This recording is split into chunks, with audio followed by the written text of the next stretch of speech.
Bienvenidos a la Coordinadora Republicana. Mi nombre es José Mario Salde y muchas gracias por seguirnos. El día de hoy tengo la grata compañía de Mónica Yaya. Mónica, o la doctora Yaya, perdón, Mónica por el tuteo. Es abogada, especialista en contrataciones con el Estado, ha sido una alta funcionaria pública y bueno, una persona que también está activamente en redes sociales participando en la discusión política. Y bueno, Mónica, te agradezco por darnos estos minutos.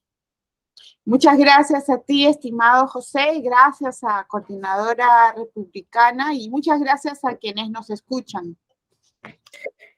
Bien, Mónica, creo que el tema, coincidimos que el tema más importante de la discusión política actual es el rol que está cumpliendo la fiscal de la Nación. Pareciera que la fiscal de la Nación es la líder de la oposición o la lideresa de la oposición, cosa que es extraño, ¿no? Porque incluso hay muchos políticos y analistas que ya la consideran como la líder de la oposición, cuando ella solamente cumple un rol que digamos, le inviste la norma, ¿no? Como fiscal. Está cumpliendo su trabajo. Más bien, pareciera que los que no hacen su trabajo son los líderes de la oposición. No sé si tú coincides conmigo en este punto. Así es. Dices muy bien, estimado José, porque lo que le corresponde a la fiscal de la Nación es cumplir con su labor como fiscal de la Nación.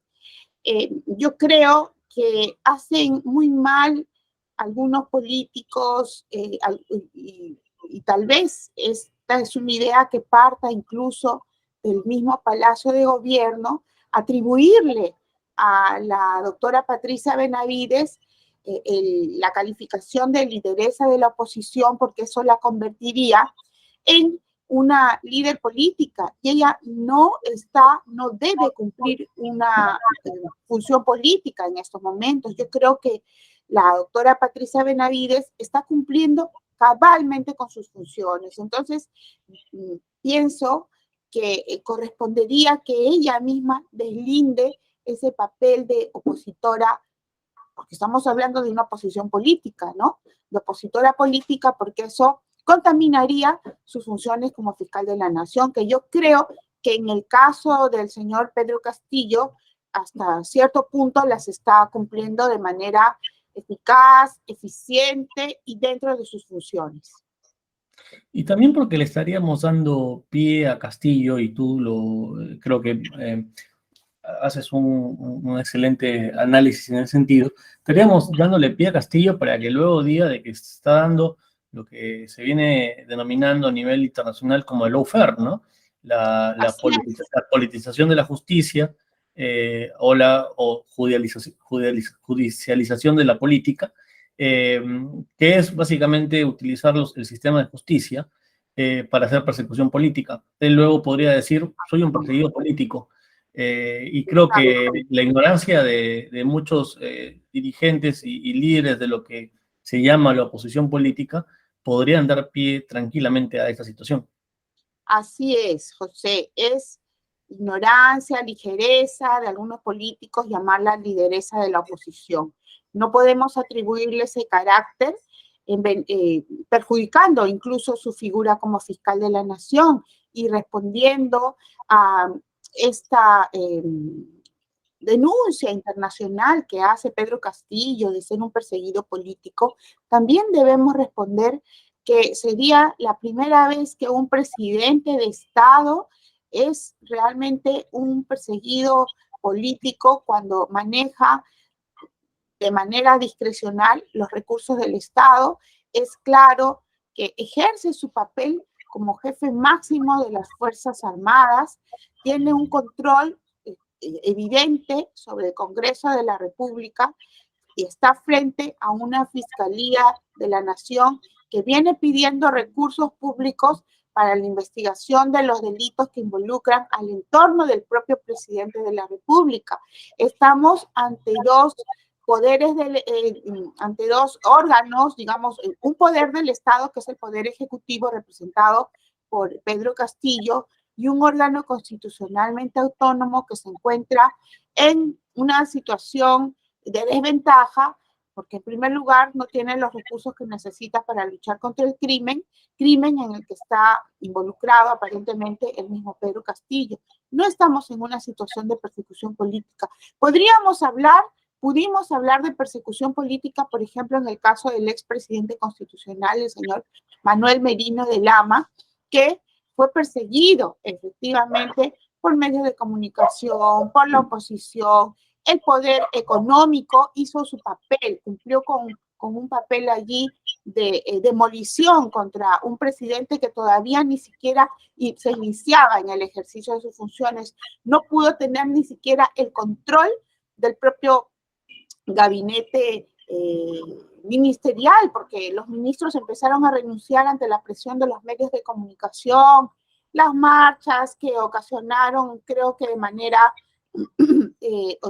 voluntaria, ¿no? Dos fallecidos. Entonces, no es la misma situación la del señor Pedro Castillo, que como digo, tiene el dominio del Congreso, ¿no? Tiene cierto dominio en cierta parte de la prensa, está repartiendo dinero en la llamada prensa alternativa y evidentemente tiene control de las Fuerzas Armadas. Y además tiene algo que es discutido a nivel del derecho constitucional. No se sabe si es una prerrogativa o es una facultad o un privilegio, ¿no? Que es el antejuicio político. Entonces, no es que la fiscal lo va a mandar a la cárcel. Eventualmente, si es que el Congreso decide iniciar el juicio político y vacar al presidente Castillo, la fiscal va a tener que acusar si es que merita, ¿no? Y se le tendrá que respetar el debido proceso. Eso lo exige la Constitución, las normas internacionales. Es decir, no se trata acá de decir para mis amigos todo, para mis enemigos la ley, ¿no? O ni la ley, ¿no? En ese sentido, creo que también él comete un error, ¿no? Sí, de todos modos, debemos diferenciar dos situaciones que se presentan para el caso del señor Pedro Castillo. Una de ellas es son las denuncias que ha hecho la fiscal de la Nación, denuncias que, por cierto, refieren crímenes graves, ¿no? Liderar una organización criminal, se le acusa de desaparición de medios probatorios, entre los cuales hechos entre los cuales se menciona, por ejemplo, la desaparición de celulares de los funcionarios de Palacio de Gobierno, el apagar las cámaras de Palacio de Gobierno cuando aparentemente estaba encubriéndose allí a la señora Jennifer Paredes. Además, se lo relaciona con delitos como el sicariato. Nos encontramos entonces ante un grupo, ante un conjunto de acusaciones de tipo penal que requerirán, si es que el Congreso habilita para ello, la aplicación efectivamente de un debido proceso para la comprobación de la comisión de esos delitos que además tendrían como consecuencia, políticamente hablando, la suspensión del presidente de la República. Pueden tener como consecuencia la suspensión del presidente de la República mientras se determina en un debido proceso si es responsable o no. La señora María Elena Ledesma ha dicho, por ejemplo, que la suspensión podría ser el camino y si es que se demuestra que no es responsable de los delitos por los que se le acusa, por los que se le denuncia, podría regresar a su cargo.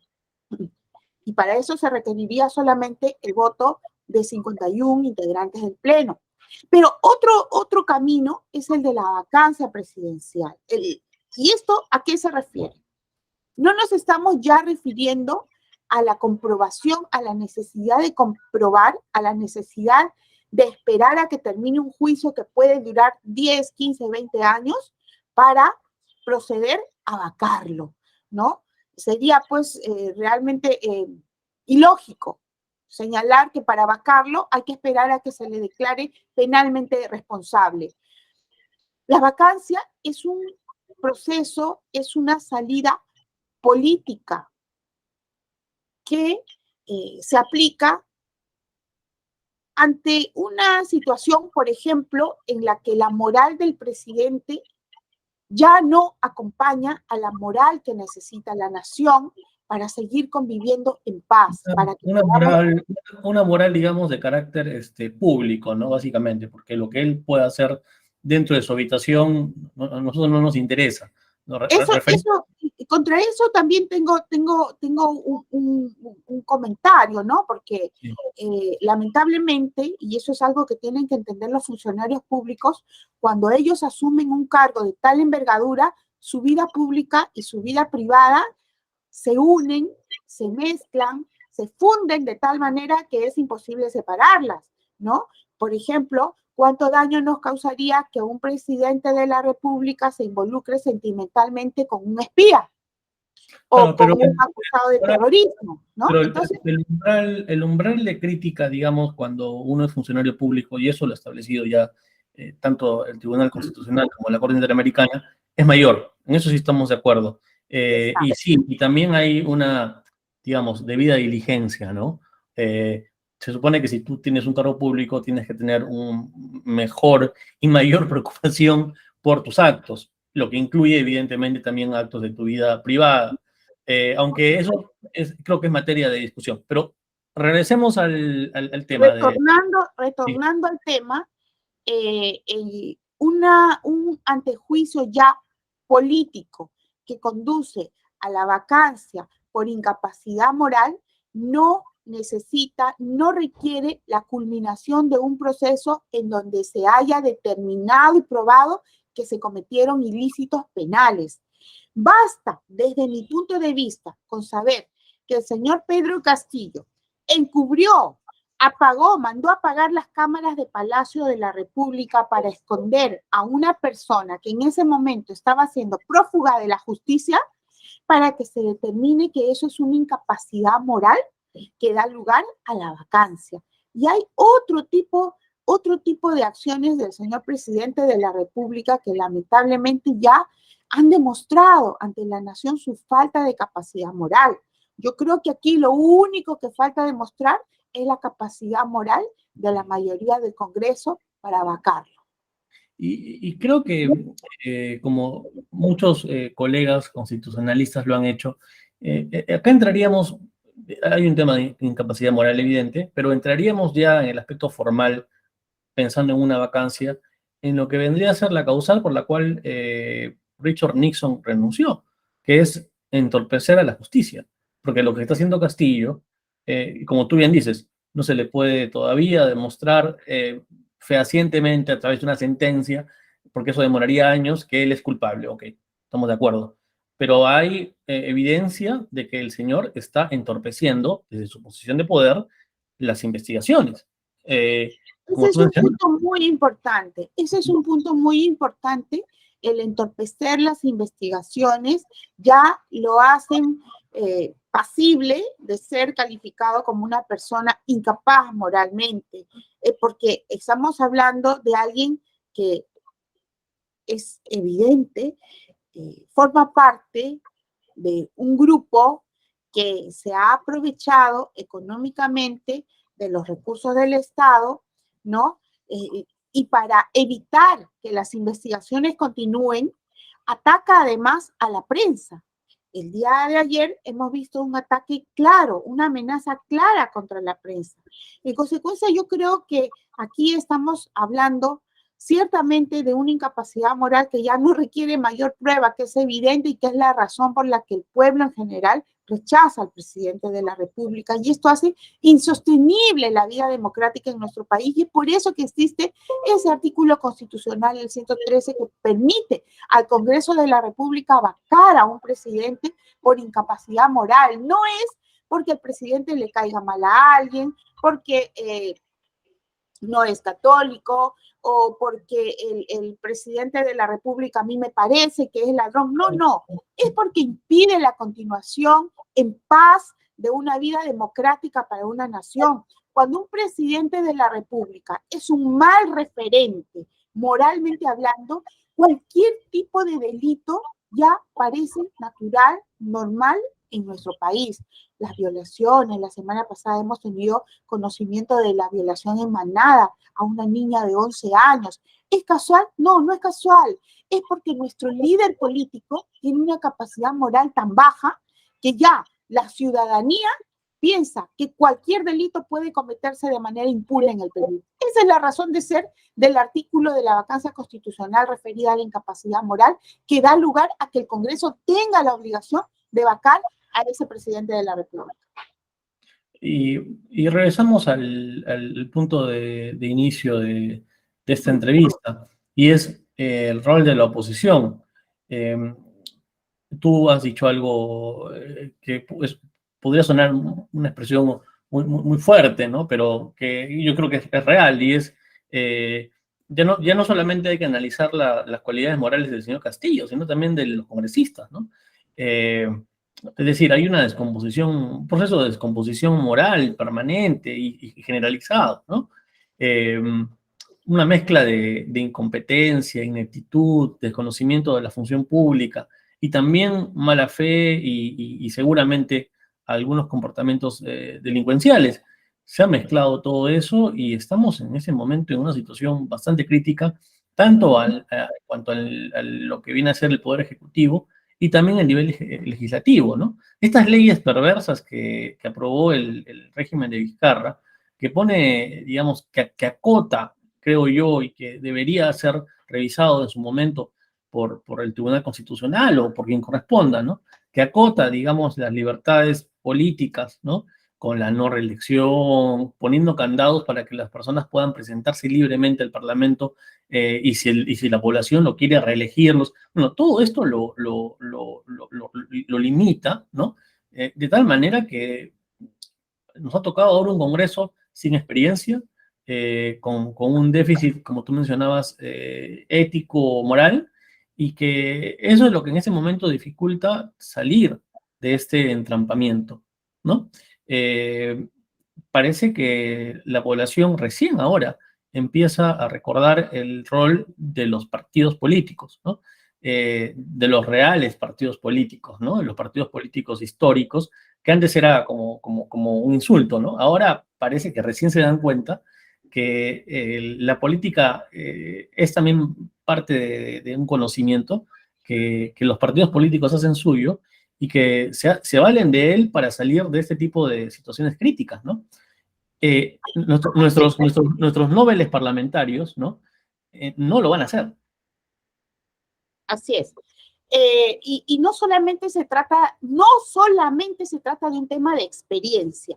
Mira, pero antes de hacer mención de las razones por las que existen y deben existir los partidos políticos y sobre todo los tradicionales, yo quisiera mencionar que el señor Vizcarra tuvo como principal objetivo eliminar a los congresistas apristas que estaban en el Congreso, ¿no? Algunos decían, bueno, los 4 gatos que están en el Congreso. Sí, pues esos 4 gatos tenían una visión de Estado tan amplia que eran capaces de orientar a las demás bancadas del Congreso de la República. Eso hoy no lo tiene el Congreso. Y eso que estamos hablando de un Congreso que tiene dentro de sus bancadas a Acción Popular, que tiene al partido Fuerza Popular, que tiene pues ya también tantos años de experiencia. ¿Esto qué nos quiere decir?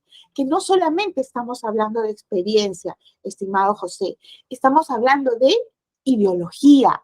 ¿Por qué es importante una ideología? Porque la ideología que caracteriza a los verdaderos partidos políticos, no estoy hablando de partidos como Juntos por el Perú, como creo que el otro se llama Democracia, no sé cómo se llama, no se conocen sus ideologías porque no las tienen.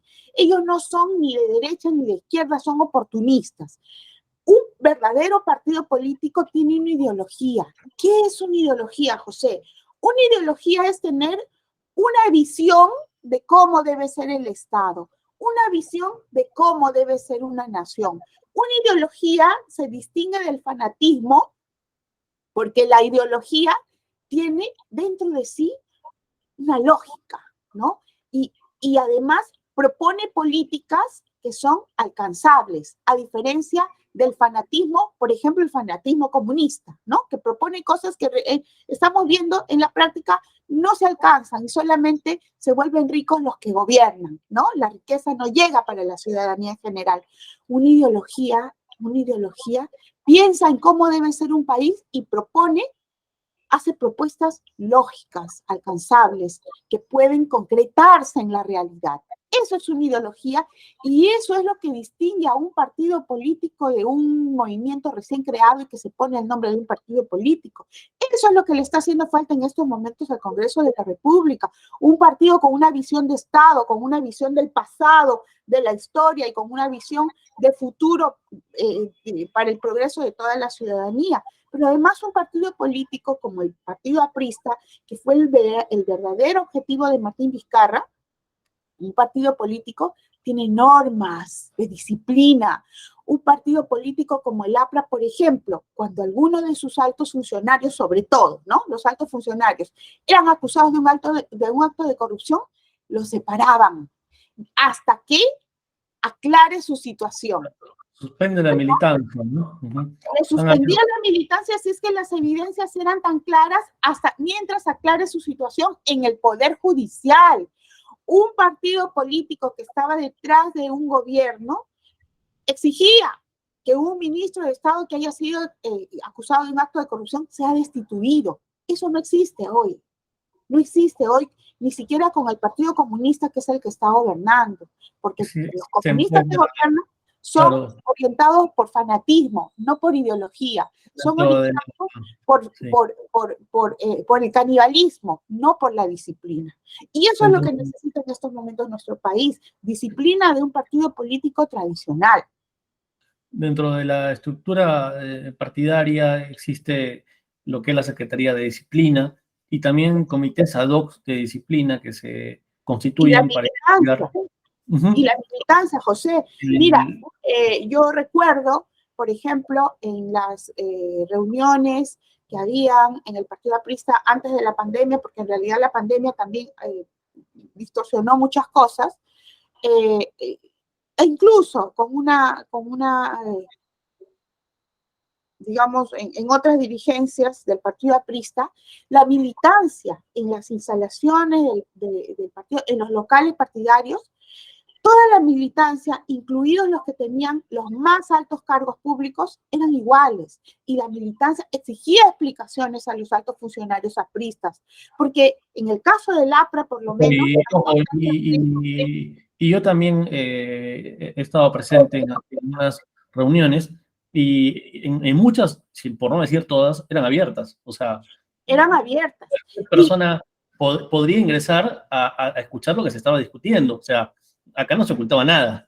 No, y era dentro de las instalaciones del Partido Aprista, eran tan militantes quien estaba ejerciendo la presidencia de la República como el militante que no tenía ningún cargo público, pero el que no tenía cargo público exigía a los funcionarios públicos en ejercicio explicaciones por los actos de corrupción que podían estar en esos momentos denunciados, porque había algo que se llamaba dignidad, vergüenza, orgullo de un partido y que exigía que permitía que la militancia exija explicaciones a quienes estaban gobernando para que no se manche el nombre del partido y en los casos más extremos exigía la separación. Eso no sucede ahora. Eso es lo que está faltando. Y para terminar, Mónica, algo que mencionabas, 4 gatos, eran 4 gatos los congresistas del partido aprista en su momento, pero eran 4 gatos que movilizaban a toda la oposición dentro del Congreso, ¿no? Justamente. Bueno, ahí fundamentalmente, y creo que todos lo reconocen, había 2 figuras preponderantes, que eran la de Jorge del Castillo y la de Mauricio Mulder, ¿no? Lamentablemente, no quiero escapar del tema de la señora Luciana León, que precisamente fue separada del partido aprista por los actos de corrupción por los cuales se le está investigando, ¿no? Allí, quienes realmente tenían una visión mucho más amplia, profunda, y a largo plazo de un país eran ambos, Mauricio Mulder y Jorge. Ojo, que no siempre han estado de acuerdo, pero sí tenían una visión clara de lo que era necesario para el país en ese momento. ¿no? Así Y es. como tal cumplían, o sea, es otra cosa que te da un partido, ¿no? El partido, como decía de la Torre, es un medio. El fin es el país, finalmente, ¿no? Y hay razones de Estado, hay intereses de Estado, ¿no? Que hay que anteponer para poder proteger siempre los intereses de la nación. Y una última cosa, durante el segundo gobierno aprista, el APRA tuvo una bancada, digamos, minoritaria, ¿no? No era una gran bancada, numéricamente, ¿no? Eh, pero el APRA conservó la presidencia del Congreso los 5 años. Entonces, eso te dice más o menos cómo uno dirán, sí, seguramente, sobornaron. No, no, no, no. Es simplemente De ninguna manera. un conjunto, digamos, de alianzas que se generan en torno a determinados liderazgos para poder hacer sostenible un proyecto político. Y en este caso era tener que, digamos, ponerse de acuerdo para aprobar determinadas normas, ¿no?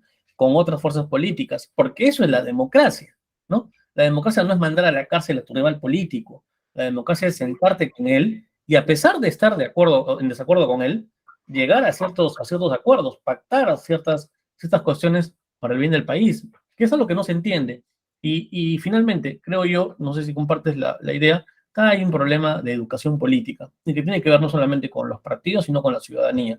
Yo creo que estos años de crecimiento económico han beneficiado al país y a muchas personas, pero no se traduce en un mejoramiento de la calidad política, ¿no? Y eso tiene que ver con formación ciudadana, formación cívica.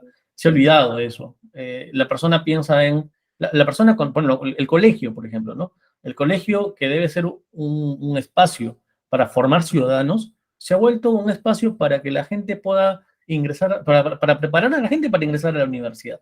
Entonces, yo creo que es necesario replantearnos el rol de la política y de los políticos. Y sobre todo, al menos porque yo tengo una visión un poco apocalíptica de lo que va a pasar, nada más segura que lo que venga después del señor eh, Castillo sea algo mejor. No, no estoy seguro, ¿ah? No estoy seguro. Entonces, En el caso, por ejemplo, de la señora Dina Boluarte, que de acuerdo a la Constitución sería la que continuaría la gestión del señor Pedro Castillo, desde mi punto de vista, no solamente integra la misma organización criminal, sino que sería el mismo señor Pedro Castillo en género femenino y con un título de abogado, lo cual hace mucho más peligrosa la situación. Y hablando del tema que tú dices de la educación política, es cierto, ¿no? Nosotros tenemos que hacer docencia en la población sobre el daño que ocasionan algunas ideas, como por ejemplo decir, yo no soy político, soy técnico. ¡Qué miedo! Porque un técnico, una persona sin una moral política, es capaz de alquilarse al gobernante de turno, como ha venido sucediendo desde el señor Ollanta Humala, ¿no? Los funcionarios que trabajaron con el señor Toledo, que mantuvieron algunos de ellos su trabajo durante el gobierno aprista, contrariamente a lo que muchos dicen, ¿no? Y fueron sumisos con el señor Ollanta Humala, fueron al mismo tiempo sumisos con actos de corrupción como los de Odebrecht, continúan trabajando, continuaron en el gobierno de PPK, reinaron en el gobierno del señor Vizcarra, en el gobierno corrupto del señor Vizcarra, pasaron como intelectuales en el gobierno del señor Pedro Sagasti y muchos de ellos siguen sirviendo al señor Pedro Castillo. Pero hablemos también de los empresarios. ¿Cuántos de los empresarios realmente se han sacrificado por el Perú? Cuando llegó el gobierno del señor Ollanta Humala con la señora Nadine Heredia, que fue la verdadera presidenta del Perú, el empresariado nacional la aplaudía de pie, a sabiendas que la señora estaba usurpando funciones, a sabiendas que la señora estaba haciendo negocios y no por nada puso a su amiga como integrante de la dirección del organismo supervisor de las contrataciones del Estado que dio lugar a que Odebrecht cometa grandísimos actos de corrupción, ¿no? Lo mismo sucedió cuando accedió al gobierno del señor Pedro Pablo Kuczynski, ni qué decir cuando el señor Vizcarra asumió también las riendas de la nación. ¿Qué empresario se enfrentó al señor Vizcarra y le dijo, cerrar el Congreso es una acción inconstitucional? Ninguno.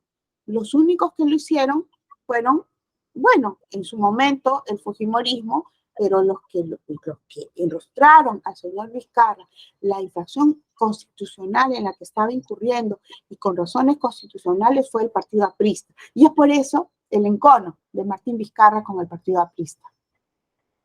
Bien, yo sí puedo dar fe de que hay, o sea, hay empresarios, no todos, concuerdo contigo, pero sí puedo dar fe de que hay algunos que sí se la jugaron, ¿no? No sé, se me viene a la mente, por ejemplo, don Ricardo Begayona, permanentemente con una posición crítica con respecto, porque él además ha sido político, él ha sido senador, con respecto a lo que viene sucediendo, pero no era, como tú bien dices, digamos, la actitud de la mayoría, ¿no? Casos muy aislados. La mayoría ha sido genuflexa, servil al régimen de turno. Y esto no me parece nada raro porque siempre ha sido la actitud del empresariado. El empresariado está con el poder. Es así. Lamentablemente sí.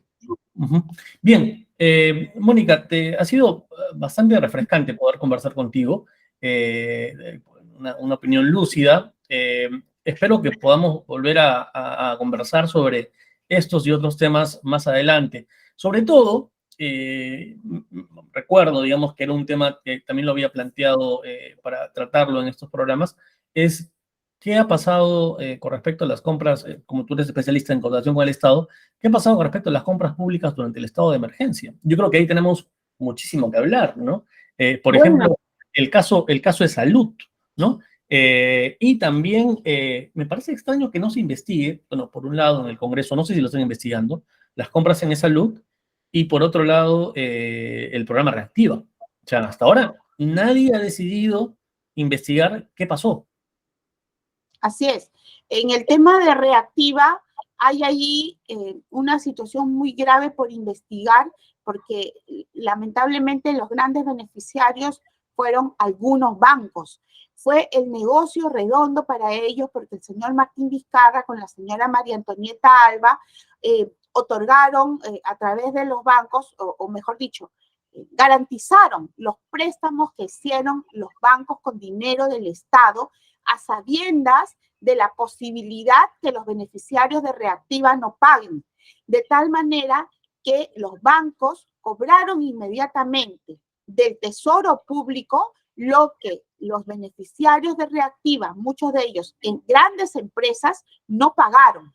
En consecuencia, el gobierno del señor Martín Vizcarra con la señora María Antonieta Alba fueron cómplices, desde mi punto de vista, de un robo a las arcas del Estado. Garantizaron un dinero que ellos sabían que no se iba a pagar.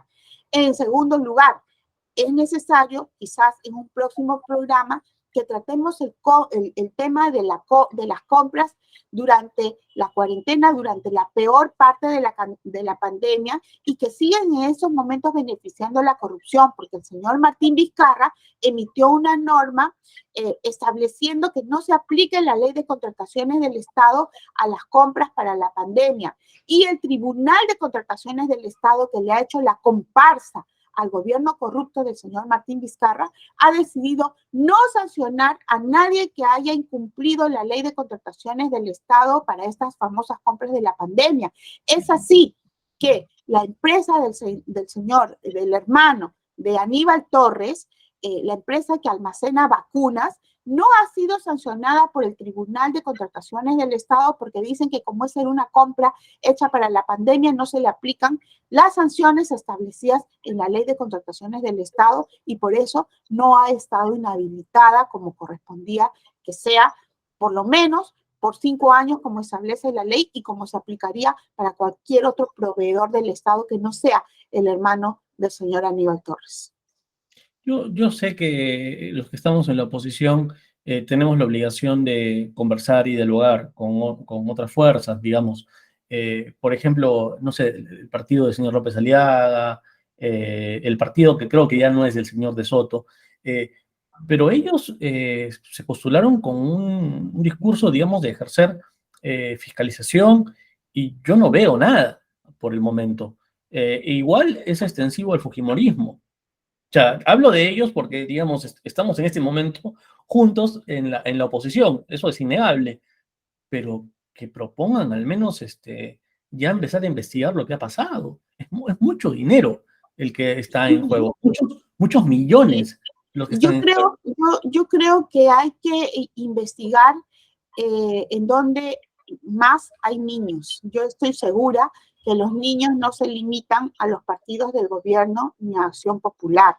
Los intercambios de favores pueden estar también en congresistas de partidos cuya tendencia es clara de oposición, ¿no? Creo que de todos modos en mucha menor medida y seguramente están siendo fiscalizados por sus propios correligionarios, pero es necesario saber también qué sucede allí. De todos modos, creo que también partidos como Renovación Popular, como Avanza País, carecen de conocimientos necesarios en materia de contrataciones del Estado. Y hay aquí algo que quisiera comentar en solamente un minuto. Una de las cosas que se ha idealizado,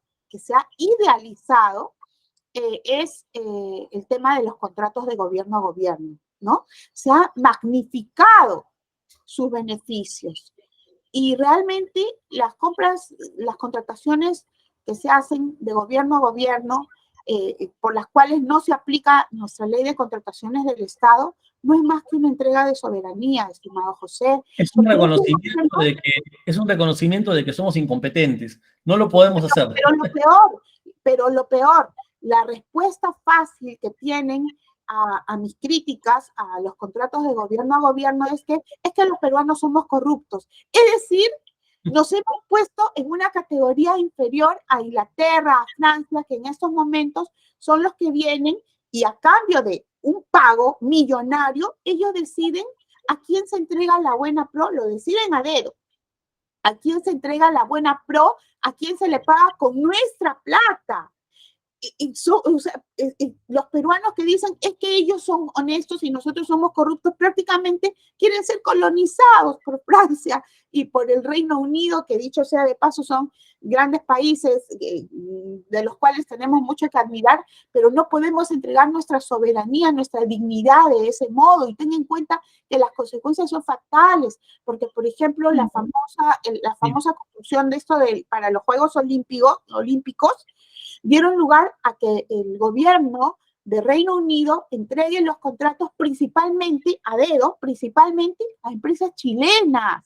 Yo no estoy contra las empresas chilenas, yo digo bienvenida a la inversión extranjera, pero lo que pasa es que discriminaron a los peruanos. Yo estuve en una conferencia del Colegio de Ingenieros del Perú, en donde los empresarios peruanos decían las obras, por estos famosos contratos de gobierno a gobierno, las entregan a las empresas chilenas y a nosotros nos ponen en el último lugar de la fila, estamos levantando la mano a ver a quién nos da una obrita, un contratito. No, se lo dan a las empresas chilenas y ellas nos subcontratan y muchas de ellas no pagan a los empresarios peruanos, a las empresas peruanas.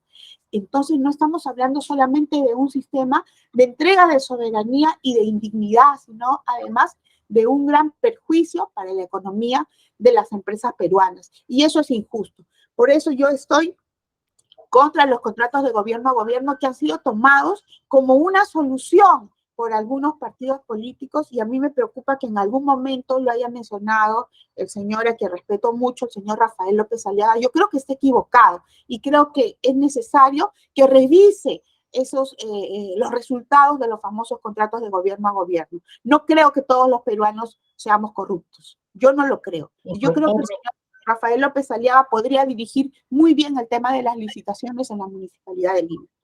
Otro que también cree que es el líder de la oposición, pero que él ha sido elegido como alcalde de Lima. No se equivoque, señor López Aliaga. Está bien, usted tiene una posición política crítica al gobierno, perfecto. En muchas de las cosas que usted sostiene nosotros lo apoyamos, pero ahora usted ha sido designado como alcalde de Lima. Desempeñese correctamente como alcalde de Lima, haga una buena gestión. Y sí, puede emitir opiniones políticas, pero ojo, también la ley de municipalidades le obliga a usted a mantener un nivel de coordinación con el gobierno. No se olvide, su rol de opositor político, por la propia ley, tiene que ser, digamos, no sé si la palabra vale, pero como moderado, porque usted tiene que coordinar con el gobierno en muchas cosas. Entonces, y piensa en sus vecinos, piensa en sus votantes. Es una situación muy compleja, al menos para López Aliaga es una situación muy compleja. yo creo que se ha metido en algo que todavía él no se da cuenta de la magnitud. Y me imagino que recién el próximo año, cuando asuma el cargo y empiece a ser ya el alcalde propiamente, se dará cuenta. Mónica, ha sido nuevamente un grato placer conversar contigo y seguramente vamos a seguir conversando de estos temas que quedan en la agenda, ¿no? Los contratos gobierno-gobierno, el programa Reactiva, hay muchísimo para hablar. Y lamentablemente todo vinculado a corrupción. Así que te mando un fuerte abrazo. Un abrazo también para ti y un saludo para todos los seguidores de este importantísimo programa. Saludos para Coordinadora Republicana. Muchas gracias.